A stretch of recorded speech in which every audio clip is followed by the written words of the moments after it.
هەفتەی ڕابردوو محەممەد کە گەنجێکی خەڵکی ڕۆمادیە و بە مەبەستی ئیشوکار گەڕابووە شارەکەی لەلایەن گروپێک چەکداری میلیشیاوە ڕفێنرا و دواتر تەرمەکەی بەسەر بڕدراوی دۆزرایەوە کە سوکارەکەشی کە ئاوارەی هەرێمی کوردستان بوون دوور لە ماڵ و حاڵیان فرمێسک بۆ محەممەد دەڕێژن و لە ئاوارەییدا پرسەیەکی سارد و سڕیان بۆ داناوە.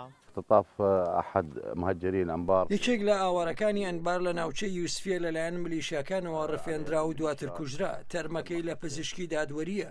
کوژراوەکە کاسب بوو، دوکانی ماسی برژاندنی هەبوو لە ڕۆمادی و لە نێو دوکانەکەی خۆیدا ڕفێنرا. دوای 5 ڕۆژ گەڕان بە دوایدا ئەمڕۆ بمان دەرکە و کوشتویانە و تەرمەکەشی ئێستا لە پزیشکی دادوەریە.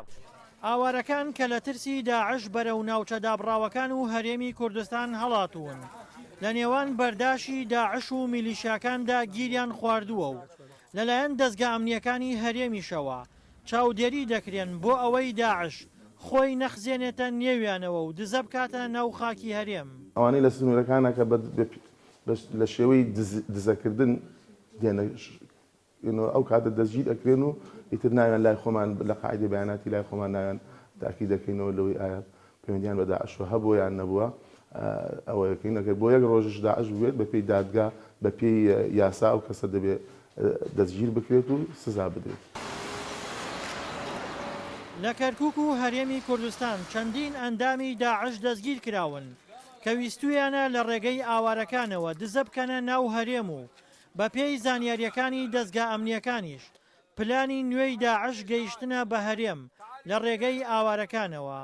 عند دخول الجيش ئەو کاتەی سوپا ناوچەکانمانی لە ئەنبار ڕزگار کرد هەندێک لە داعشەکان هەوڵیاندا لەگەڵ خێزانەکاندا خۆیان بشارنەوە و هەڵبێن، بەڵام لەلایەن دەستگا ئەمنیەکانەوە ئاشکرا کران کە جلی ژنانیان لەبەر کردبوو هیچ کەسێکیان نەیانتوانی هێڵە ئەمنیەکان ببەزێن و بەرەو بەغدا و کەرکووک و ناوچەکانی باکوور بپەڕنەوە. بەدەر لە هەڕەشەکانی داعش جیاوازی مەزهەبی هێندەی تر مەترسی لەسەر ژیانی ئاوارەکان دروست کردووە.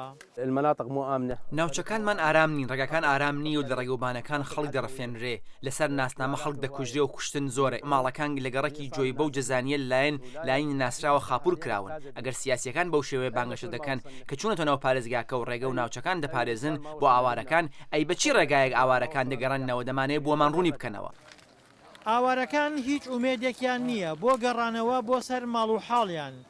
بەو پێی بەشێک لە ناوچەکانیان هەرچەندە ڕزگار کراوە، بەڵام هێشتا کوشتن و ڕفاندن لەسەر ناسنامە و جیاوازی مەزهەبی تێیدا بەردەوامی هەیە.